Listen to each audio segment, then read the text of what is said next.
Nakasakay na ako. Mamaya ko na to i-upload kapag nakakonect na ako ng wifi doon. Nag-arkila sila ng malaking taxi. Kulay black, nakalagay VIP. Nakaka-touch naman VIP. Tapos imakit yung HR sa akin para siyang gustong umiyak nung niyakap niya ako.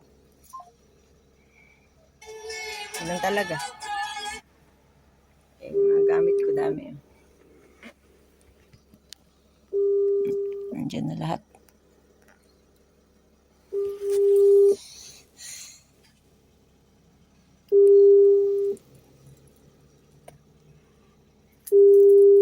It's okay. Pituwak. Daraba.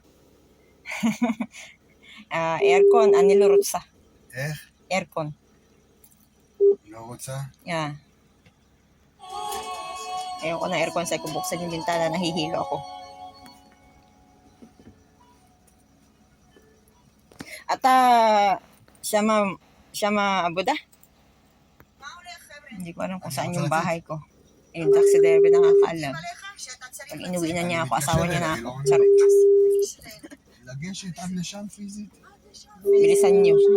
Kasi alam ko pag alas 11, alas 12, nagliliparan na ako dito. Okay. Yung HR parang nanginginig na, parang gusto niyang lumuha nung niyakap niya ako. Sinabi ko sa kanya, dito na ako nasugatan, dito ako nasaktan, dito ako lumuha. Ayaw kong lumipat. Bakit sa pilitan nila akong nililipat? Tapos bidadalhin din naman pala silang Pilipino dito. Diba? Nakaka-offend yun. Eh syempre, digmaan lang tayo magagawa. Limutin na natin yan. Look forward for our safety and work. Okay? Okay. Shoutout sa lahat ng mga hotel workers sa Israel. Mapa 4-star man yan o mapa 5-star. Dahil sa totoong buhay, kahit saang pang hotel ko nagtatrabaho, ang mahalaga, iligtas mo ang iyong buhay ngayong digmaang ito.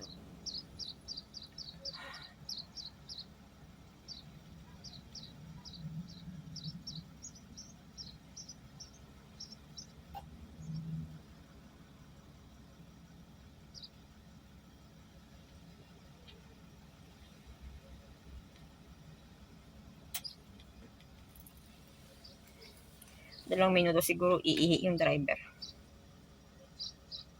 Yung biyahe namin aabutin ng 1 oras. Ay hindi naman ito tren, dire-diretso to. Hindi ito titigil sa mga station. Okay?